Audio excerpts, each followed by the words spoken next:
Welcome to Voice of a Woman, where quiet lives finally find the courage to speak. My name is Helen Carter, and before you decide what kind of woman I am, let me tell you this first. For 73 years I lived my life for everyone else. I believed love meant sacrifice, that family came before self, and that a woman's worth was measured by how much she could endure without complaint. I wore that belief like a badge of honor, even when it slowly broke me from the inside. I used to wake up before dawn, even when there was no reason to. My body remembered responsibility even when my life no longer demanded it. I would sit in the kitchen, hands wrapped around a cup of tea, listening to the quiet hum of a house that once overflowed with voices. That silence was not peaceful. It was heavy like something unfinished. I married George Carter when I was 22. He was charming, confident, and full of promises. In those days, promises felt permanent.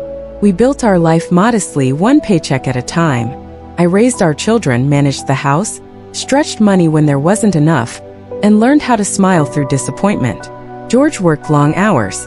I worked longer ones, but no one ever counted mine. We had 2 children, Michael and Susan. From the moment I held them, my life stopped belonging to me. Every decision, every dream, every plan quietly rearranged itself around their needs. I didn't mind. That was what mothers did. That was what good women did. Years passed.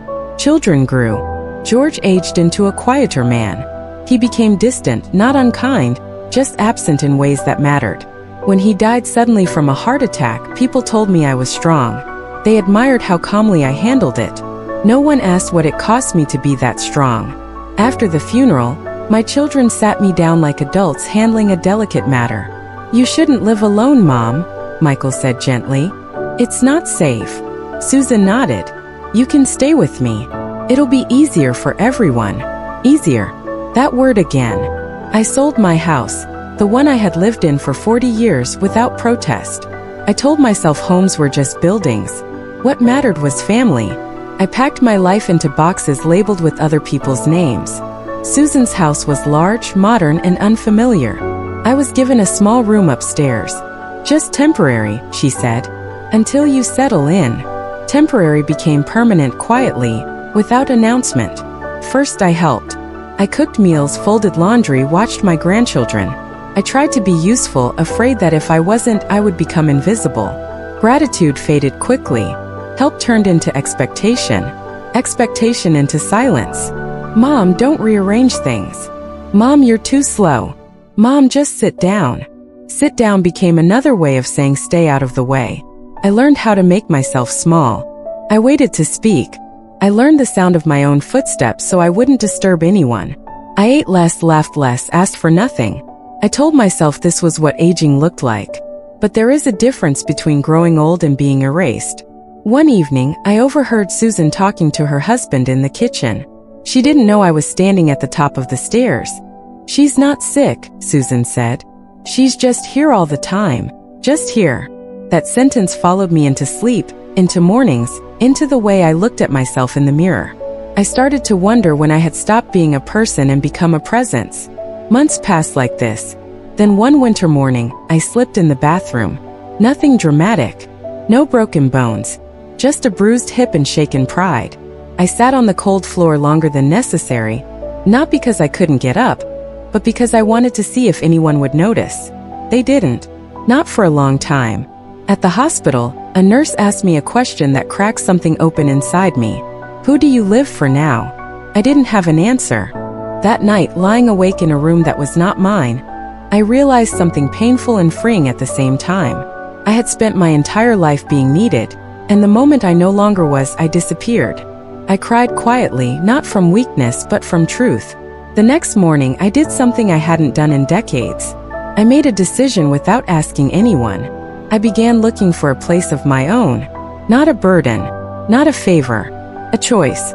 I found a small senior women's residence, modest, warm, full of voices that sounded like mine. Women laughed there without apologizing. They spoke without being interrupted. They existed without permission. I moved out with one suitcase and a calm heart. Susan was shocked. Michael was confused. No one stopped me. The first night in my new room, I slept deeply. For the first time in years, I wasn't afraid of being in the way. But peace, I soon learned, comes with its own challenges. When you stop living for others, you finally hear your own thoughts, and mine had a lot to say. I began writing. Not for anyone else. For myself. I wrote about love, regret, motherhood, sacrifice, and the quiet anger women like me carry. Other women read my words. They recognize themselves in them. And slowly, something unexpected happened. My voice, which had been silent for so long, started to matter again. I didn't know it then, but this was only the beginning of a much bigger storm. One that would force my family, my past, and even myself to face truths none of us were ready for.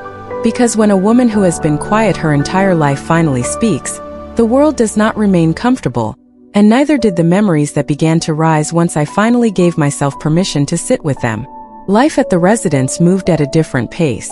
Mornings were slow, filled with the soft sounds of kettles boiling, chairs scraping gently across floors, and women greeting one another without hurry. No one rushed me. No one sighed when I took too long to finish a sentence. For the first time in years, I felt time stretch instead of chase me.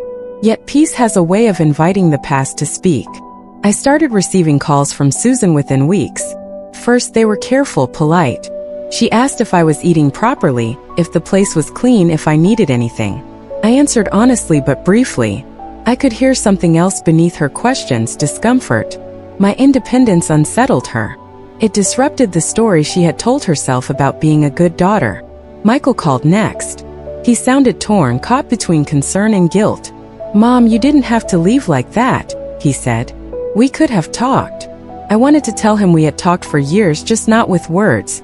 But instead I said calmly, "I did what I needed to do." There was a pause. Then he said quietly, "I didn't know you were unhappy." That hurt more than anything else. Not because he didn't know, but because he never thought to ask. Days passed. Weeks. I settled into routines that belonged only to me. I chose my meals. I chose when to sleep. I chose when to speak. I joined a small writing circle at the residence, mostly women my age, all carrying stories they had never been asked to tell. When I read aloud for the first time, my voice shook. By the end it was steady. They listened. Truly listened. One afternoon, a letter arrived from Susan. Not a call. A letter. That alone told me she needed distance from my voice. She wrote about feeling abandoned. About how hard it was to explain to the grandchildren why I wasn't there anymore. About how she wished I had considered everyone else's feelings. She never mentioned mine. I folded the letter carefully and placed it in my drawer. For the first time, I didn't feel the urge to explain myself. I had spent a lifetime explaining. Then something unexpected happened. One of the women from my writing circle shared my words with her daughter. The daughter shared them online. I didn't know anything about it until strangers began sending messages. Women from different places, different lives, all saying the same thing in different ways. "This is my story. I thought I was alone. You gave me courage. I was overwhelmed. Afraid even. I had never wanted attention. I had only wanted truth. But truth, once released, has a way of traveling." Susan found out through someone else. She showed up at the residence unannounced. We sat across from each other in the small garden, the air tense with everything we hadn't said for years. She looked tired, older. For the first time, I saw her not as my child, but as a woman shaped by expectations just as heavy as mine once were. "I didn't know you felt that way," she said finally. "I did tell you," I replied gently. "Just not in a way you were listening for." She looked away. "People think I pushed you out." I nodded. "People think many things." "What do you want from me?" she asked, frustration creeping into her voice. I thought for a long moment before answering. "Nothing," I said. "I just want to live honestly." That was the moment something shifted between us. Not healed, not fixed, but acknowledged. Michael visited a few weeks later. He walked through the common room slowly, observing the laughter, the conversations, the ease. "You seem lighter," he said. "I am," I replied. He nodded, swallowing something hard. "I'm sorry," he said. It wasn't loud. It wasn't dramatic. But it was real. As months passed, my writing became a regular thing. Not fame, not recognition, just connection. I spoke at small gatherings. I listened more than I talked. I learned that many women my age carried the same quiet grief. of being needed only until they weren't. One evening, sitting alone by the window, watching the sun sink slowly into gold, I realized something profound. I didn't want my old life back. I didn't want the house. I didn't want the role. I didn't want the silence that came from being good. I wanted this. A life where my voice mattered, even if it trembled. At 73, I had finally stopped apologizing for taking up space. And that choice would soon be tested in ways I never expected, by illness, by truth, and by one final decision that would define the rest of my life. Because sometimes reclaiming yourself is only the first step. The harder part is keeping yourself when the world tries to pull you back into who you used to be.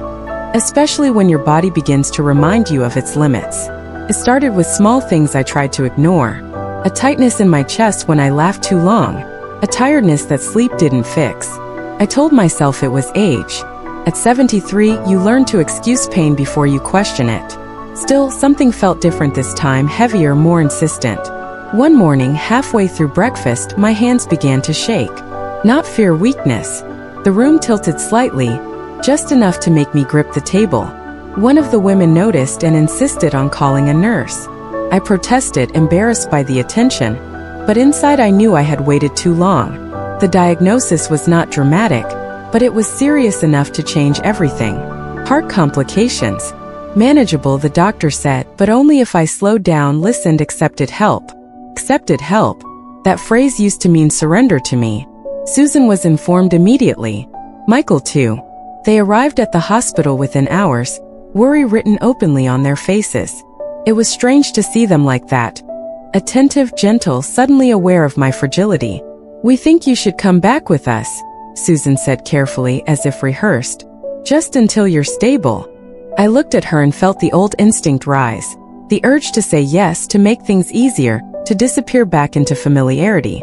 But another voice, quieter yet stronger, spoke from somewhere deep inside me. "No," I said.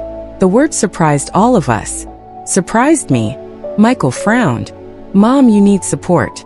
"I have support," I replied, thinking of the women who had sat by my bed, who had held my hand without obligation. Just not the kind that costs me myself. Susan's eyes filled with tears. "Why does it feel like you're punishing us?" "I'm not punishing anyone," I said softly.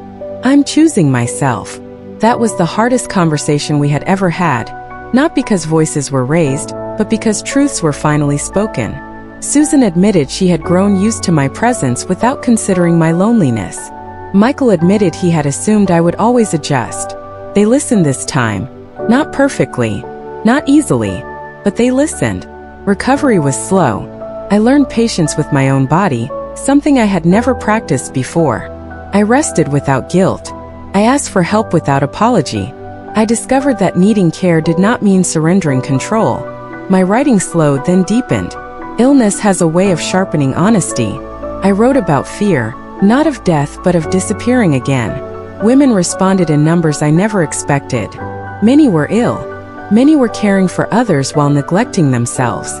They told me my words made them feel less alone in hospital rooms, in quiet houses, in lives that had shrunk without warning. Susan began visiting regularly. Not to manage, not to instruct, just to sit. Sometimes we talked. Sometimes we didn't. Slowly, we learned a new way of being mother and daughter, without roles that suffocated us both. One afternoon, she said something that stayed with me. "I didn't know how much of yourself you gave up for us," she said. "I thought that's just what mothers do." I smiled gently. "We do. Until one day, we realize we don't have to anymore." Michael changed too. He called more. Asked questions. Really listened to the answers. I didn't confuse this with redemption. People don't change overnight. But effort matters. As my strength returned, so did my certainty. I knew now that my life was not a leftover version of something already lived. It was still unfolding. Different. Slower. But no less meaningful.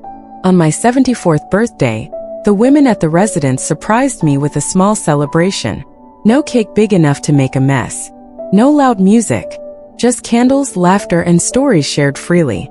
I sat there, surrounded by women who had reclaimed themselves in their own ways, and felt something I hadn't felt in decades. Belonging. Not because I was useful, not because I was needed, but because I was present. That night, alone in my room, I wrote one final sentence in my notebook, a sentence I wish I had understood much earlier in life. A woman's life does not end when her children are grown, her husband is gone, or her body slows down. It ends only when she stops believing she deserves space in the world. I closed the notebook and turned off the light, peaceful in a way that felt earned. Because even now, even here, my story was still being written. And I intended to stay awake for it, even when the nights grew longer and the memories came more often than sleep. As weeks turned into months, something inside me settled. Not because life had become easy, but because it had finally become honest. I no longer pretended I was fine when I wasn't. I no longer smiled to keep peace. I learned that peace built on silence was never peace at all. My health stabilized slowly. Some days were good, some days reminded me of my limits. I learned to respect both. In the past, limits had felt like failure. Now they felt like truth, and truth, I discovered, was lighter to carry. The writing reached more women than I ever imagined. Letters arrived from places I had never been, written by hands that shook just like mine sometimes did. Widows, grandmothers, women caring for everyone but themselves. Many said the same thing in different words. I thought my life was over. I answered every letter I could, not with advice but with understanding. I told them what I had learned the hard way, that starting again does not always mean starting big. Sometimes it means starting quietly with one honest decision. Susan invited me to her house for dinner one evening. I hesitated before agreeing. Old habits still whispered warnings. But when I arrived, something was different. She had set the table carefully. She asked what I wanted to eat. She listened without interrupting. At the end of the night, she hugged me longer than usual. "I'm still learning," she said softly. "So am I replied. That was enough. Michael asked me one day if I regretted leaving. I thought about it carefully before answering. "I regret that I didn't leave sooner," I said. Not with anger, just clarity. He nodded, eyes lowered, and I knew that truth would stay with him long after the conversation ended. At the residence, new women arrived often. Some angry, some broken, some silent in the way I once was. I recognized that silence immediately. I made space for them the way others had made space for me. Sometimes all a woman needs is to be seen without explanation. One afternoon, a young caregiver asked me, "What would you tell your younger self if you could?" I smiled sadly. I would tell her that being kind does not mean being invisible, and love should never require you to disappear. As my 75th year approached, I felt a quiet pride settle into my bones. Not the loud kind, the steady kind that comes from knowing you survived yourself. I had lived many lives within one body: daughter, wife, mother, caretaker, shadow, and finally myself. On my birthday morning, I sat by the window with my tea, watching sunlight move slowly across the floor. I wasn't waiting for anyone to call. I wasn't hoping to be needed. I was simply present, and that was enough. If you are listening to this and you feel tired in a way sleep cannot fix, please hear me. Your life is not a leftover. Your voice is not an inconvenience. And choosing yourself is not abandonment, it is courage. You are allowed to take up space. You are allowed to change. You are allowed to begin again, even now. This is Voice of a Woman, and this was my story. Thank you for listening. Welcome to Voice of a Woman, where families don't look perfect, but their truths are real. My name is Laura Bennett, and if you met my family from the outside, you would probably think we were lucky. A decent home in a quiet American suburb. Family dinners on holidays. Smiles in photos. The kind of family people assume is close. What they don't see is the chaos that lives behind polite doors. I am 66 years old, and for the past 10 years, my life has been shaped less by love and more by tension. Small, constant, exhausting tension that never explodes, but never disappears either. The kind that makes you tired before the day even begins. It didn't start suddenly. Family chaos rarely does. It starts quietly, disguised as normal life. After my husband Frank died, I became the center of something I never asked for. Frank had been the glue. He was calm, practical, and fair. When he was alive, disagreements ended before they turned sharp. When he died, everything that had been held back slowly surfaced. We have 3 children. Ethan, the eldest, responsible but controlling. Megan, the middle child, emotional and resentful. and Daniel, the youngest, charming, careless, always needing help. When Frank passed, they all promised me the same thing. "Mom, we've got you. You won't be alone. We're family." I believed them. First, it felt comforting. They called often, checked in, brought groceries, fixed small things around the house. But comfort slowly turned into involvement, and involvement turned into opinions. "Mom, why are you still driving? Mom, you don't need this much space.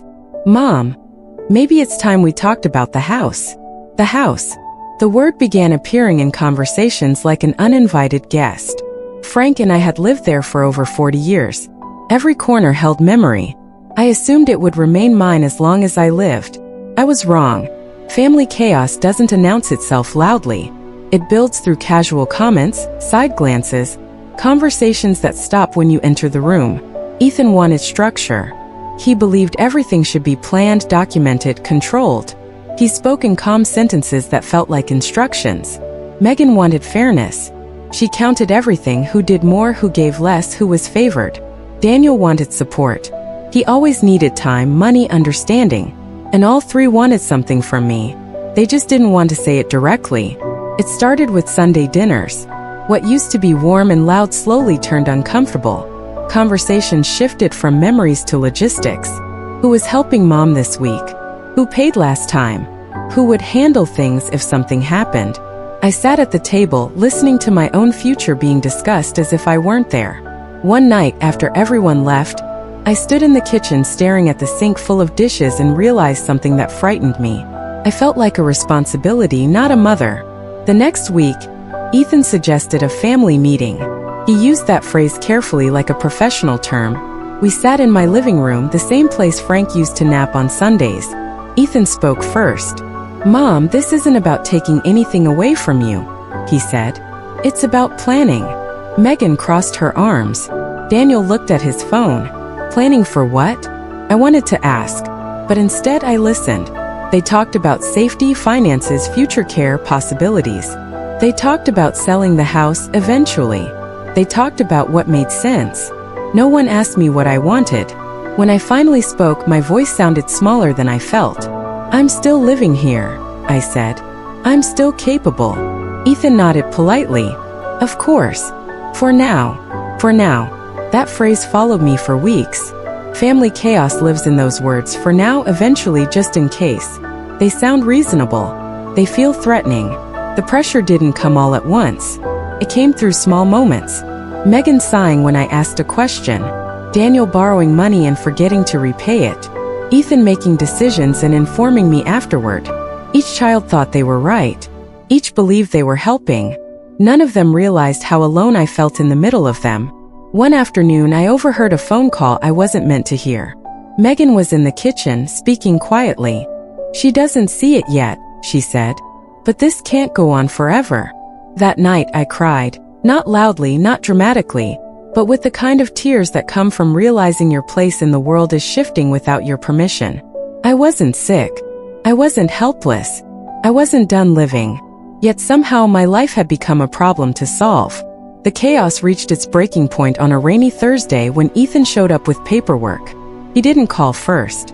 He rarely did anymore. "Mom, don't panic," he said immediately, which of course made my heart race. "This is just a power of attorney. Temporary. Just in case." Just in case of what? I wondered. I looked at the papers, legal words swimming before my eyes. Control disguised as protection. I realized then that family chaos isn't about shouting. It's about silence, pressure, and love mixed with fear. And in that moment, sitting in my own living room, I understood something clearly for the first time. If I didn't speak now, I would slowly disappear inside my own family. I pushed the papers back toward Ethan. "I need time," I said. He looked surprised, slightly annoyed. "Mom, we're trying to help." I met his eyes, my heart pounding. "So am I," I replied. And that was the moment everything truly began to fall apart and come together in ways none of us expected. Because when family chaos finally surfaces, it forces everyone to choose control or connection. And my family was nowhere near ready for that choice. After I pushed the papers back toward Ethan, the room fell quiet in a way that felt heavier than any argument. He stared at me, clearly not used to resistance. For years, my silence had made things easier for everyone else. Now it made them uncomfortable. "I'm not saying no," he finally said. "I'm saying we need to be realistic." That word again. Realistic. To him, realism meant control. To me, it meant being seen. Daniel shifted in his seat. "Mom, it's just paperwork," he said casually. "You're making it a bigger deal than it is." I looked at him. My youngest. The one who always wanted things to stay light, uncomplicated. The one who avoided tension by pretending it didn't exist. "It's a big deal to me," I said quietly. Megan sighed loudly. "Why does everything have to be so dramatic?" she snapped. "We're trying to plan ahead. You act like we're stealing from you." The word stealing hung in the air, sharp and ugly. "I didn't say that," I replied. "But you're thinking it," she shot back. And there it was. The honesty we had been circling for months finally landed in the open. I stood up slowly, my knees stiff, my heart pounding harder than I wanted them to see. "You're talking about my home, my life, and none of you asked how I feel." Ethan rubbed his temples, frustrated. "Mom, feelings don't change facts." "What facts?" I asked. "That I'm old? That Dad is gone? That you think you know better?" He didn't answer right away. That silence told me everything. The meeting ended without resolution. Ethan gathered the papers, Megan left angry. Daniel avoided my eyes. When the door closed behind them, the house felt different. Larger. Colder. That night I walked through every room, touching the walls, the furniture, the photos. I realized how fragile ownership becomes when others start planning your future without you. Over the next few weeks, the chaos intensified. Ethan called more often, but his tone had changed. Less warmth, more urgency. Megan kept score of everything, reminding me who helped and who didn't. Daniel stopped calling unless he needed something. Family conversations turned transactional. Who's taking Mom to her appointment? Who paid the insurance? We should really decide what to do next. I felt like a shared responsibility passed between siblings, not a person. Then came the financial discussion. Ethan insisted we review my accounts. "Just to be safe," he said. I hesitated, but the pressure was constant. Eventually, I agreed to show him summaries. What I didn't expect was the judgment. "You're spending too much," Megan commented when she saw the numbers. "Do you really need all that?" All that was groceries, utilities, small pleasures like gardening supplies and books. "This won't last forever," Ethan added. "We need to think long-term." Long-term to them meant less of me. The breaking point came on a Saturday afternoon when Megan arrived unannounced. She walked through the house, glancing around like an inspector. "You know," she said casually, "this place could sell fast in this market." I felt something snap inside me. "Why are you here?" I asked. She looked surprised. "Wow, I came to check on you."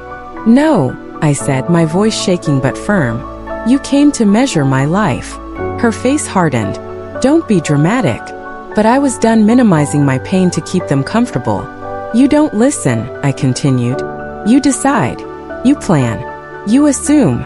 She crossed her arms. "Because someone has to." I stared at her, at the daughter I had raised, fed, protected. "I'm still someone," I said. She didn't reply. She grabbed her purse and left, slamming the door behind her. That night, for the first time since Frank died, I seriously considered leaving my own home. Not because I wanted to, but because I felt pushed. Family chaos does that. It makes you question your place, your worth, your right to exist comfortably. A week later, Daniel called. "Mom," he said softly, "Ethan's worried." "About what?" I asked. "About you being alone. About the house. About everything." "And you?" I asked. There was a pause. "I don't want us to fight," he said. Neither did I. But peace without respect is just silence. The next family dinner was unbearable. Every sentence felt loaded. Every glance carried meaning. I realized we were no longer talking, we were negotiating.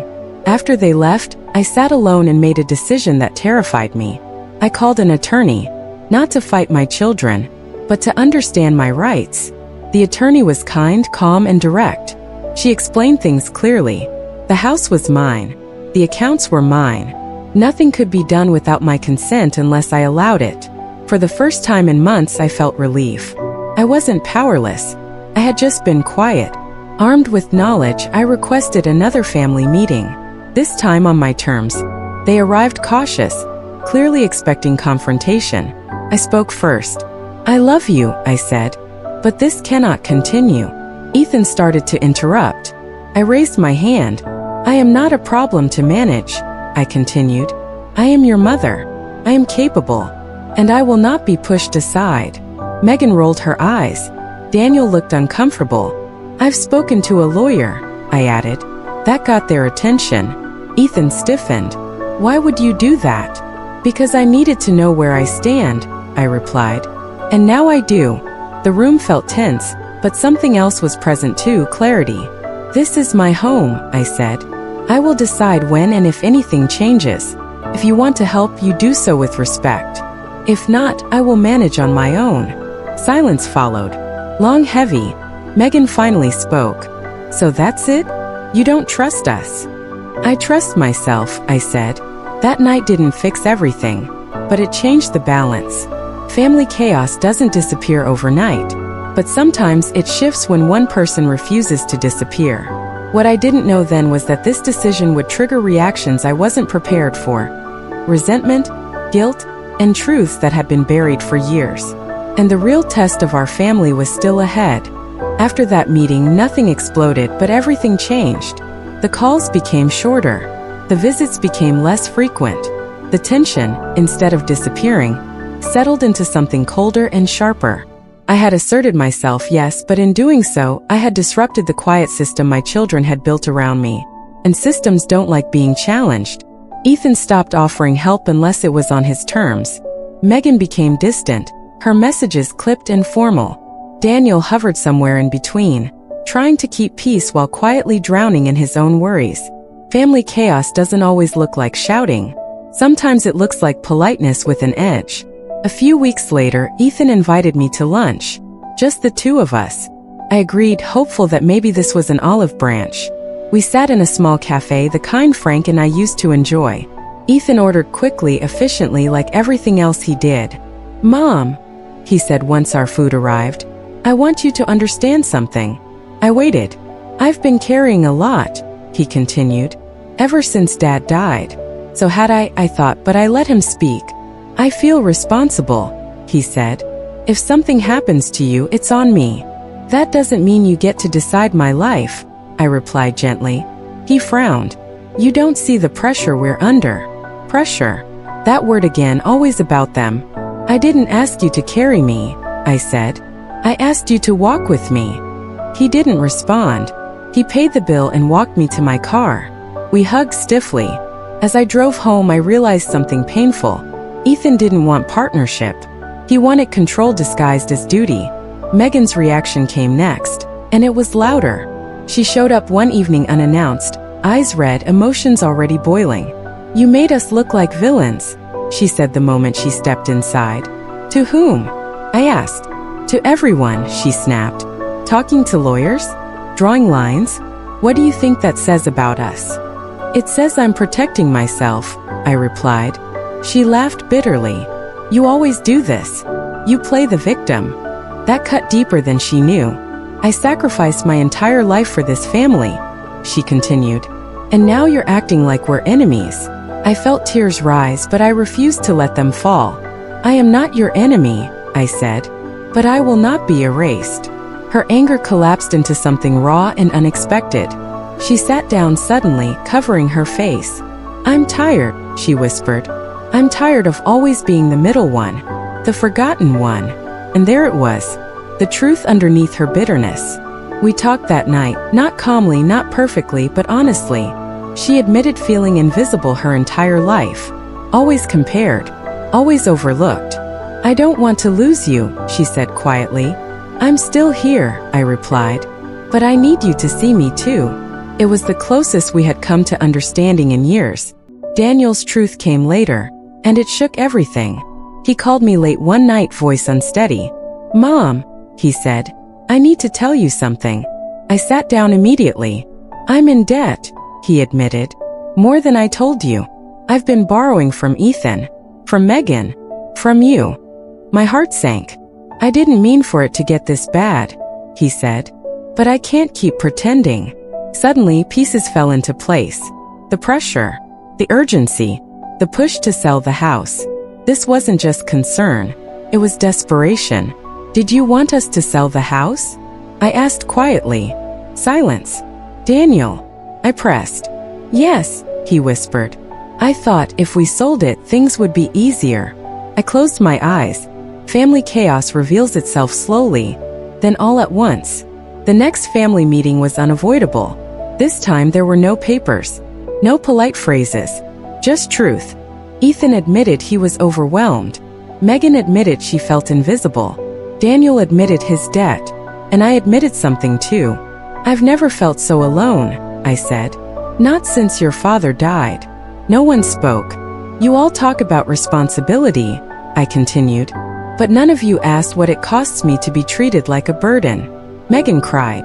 Daniel looked ashamed. Ethan stared at the floor. For the first time, the chaos wasn't about logistics. It was about pain. We didn't fix everything that night. But something shifted again. Ethan offered to step back. Megan promised to listen. Daniel agreed to get help. Promises are easy. Change is harder. In the weeks that followed, small improvements appeared. More listening. Less planning behind my back. But the scars remained. Trust doesn't rebuild quickly once it's cracked. I started reclaiming parts of my life quietly. I joined a local book club, took longer walks, reconnected with an old friend. I reminded myself that my identity wasn't defined by my children's needs. One afternoon, as I sat in my garden, I realized something important. Family chaos had forced me to choose myself, not against my children but alongside them. And that choice, as painful as it was, saved me. But life wasn't finished testing us. Because just when things began to feel steadier, an unexpected event arrived. One that would challenge everything we thought we had resolved. And this time, none of us would be able to avoid the truth. The call came early on a Tuesday morning, the kind of call that instantly tells you something is wrong before a single word is spoken. Mom, Megan said, her voice tight. Daniel's been in an accident. My hands trembled as I grabbed my coat. The drive to the hospital felt endless, every red light stretching my fear. Family chaos has a way of turning suddenly. Quiet tension exploding into urgent reality. Daniel wasn't badly injured, they told us. Concussion. A broken wrist. Nothing life-threatening. But the accident had shaken him in ways none of us could ignore. We gathered in the waiting room, 3 siblings and 1 mother, all pretending we were calm. Ethan paced. Megan clutched her purse. I sat quietly, my heart heavy with worry and something else. Clarity. When Daniel was finally awake, he looked smaller somehow. Vulnerable. Not the carefree youngest anymore. I messed up, he said weakly. I know. Ethan leaned forward. This can't go on. For once I agreed, but not in the way he expected. Over the next few days, we took turns helping Daniel recover. Old patterns tried to reassert themselves. Ethan managing, Megan counting, Daniel apologizing. But the crisis had stripped away our defenses. One afternoon, as Daniel slept, I spoke. We need to stop pretending this is about my house, I said. This is about how we treat each other. Ethan stopped pacing. Megan looked at me carefully. I won't sell my home to fix this, I continued. But I will support Daniel getting real help. Financial counseling, accountability, a plan. Daniel nodded slowly. I want that. Megan exhaled. Me too. Ethan hesitated, then finally said, I don't know how to not be in charge. The honesty startled us all. Then learn, I replied gently. We all are. The weeks that followed were exhausting but different. Daniel entered a repayment program. Megan stopped keeping score, at least out loud. Ethan began asking instead of telling. Small changes. Hard-earned ones. One evening, Ethan stayed behind after dinner. I was scared, he admitted. After Dad died, I thought if I didn't control everything, it would all fall apart. I looked at my son, really looked at him. It did fall apart, I said softly, because we stopped trusting each other. He nodded, eyes damp. I'm sorry. So was I, for staying silent so long. Family chaos doesn't end with a perfect apology or a neat resolution. It softens slowly, through effort and humility. Months passed. The house remained mine. The relationships, fragile but improving. I wasn't invisible anymore. Not because they suddenly changed, but because I refused to disappear. One afternoon, I sat in the same living room where this all began, sunlight streaming through the window, and realized something profound. I hadn't lost my family. I had found my voice.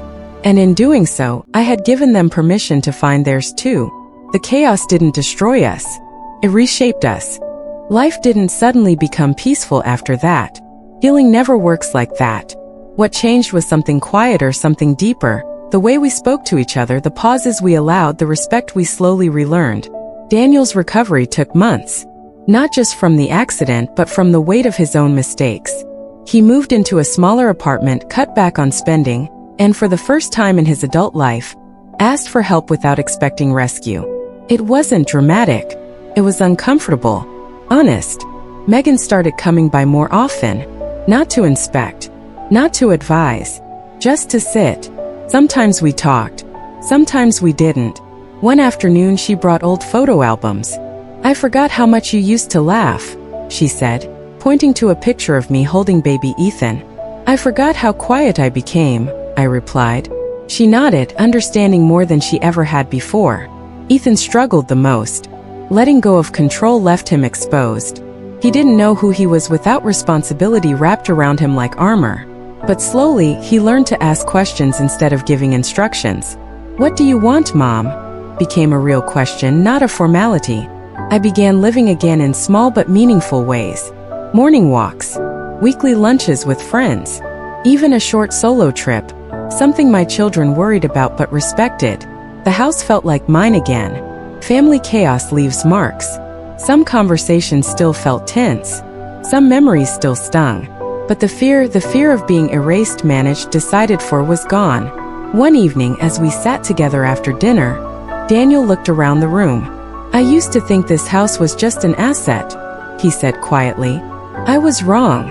It wasn't an apology, but it was close enough. I looked at my children, grown and imperfect, and realized something I wish I had understood sooner. Loving your family doesn't mean surrendering yourself. And aging doesn't mean becoming invisible. I was still alive, still thinking, still choosing. And for the first time in a long while, my family saw me not as a problem to solve, but as a woman still standing in her own life. The chaos hadn't ended, but it no longer owned me. Bilkul thumbs up. Yeah, and note Bilkul soft, emotional, voiceover friendly high. 65 plus female audience Kalia perfect, or AAP direct read car socked ho. If this story touched your heart, please take a moment to like this video. Share it with someone who may feel unseen, unheard, or alone, because sometimes a story can say what we cannot. Your comments matter here. Tell us what this story made you feel. And don't forget to subscribe to Voice of a Woman, so every new story can reach you. Stories of strength, truth, and lives still being lived. Thank you for listening. Tulip.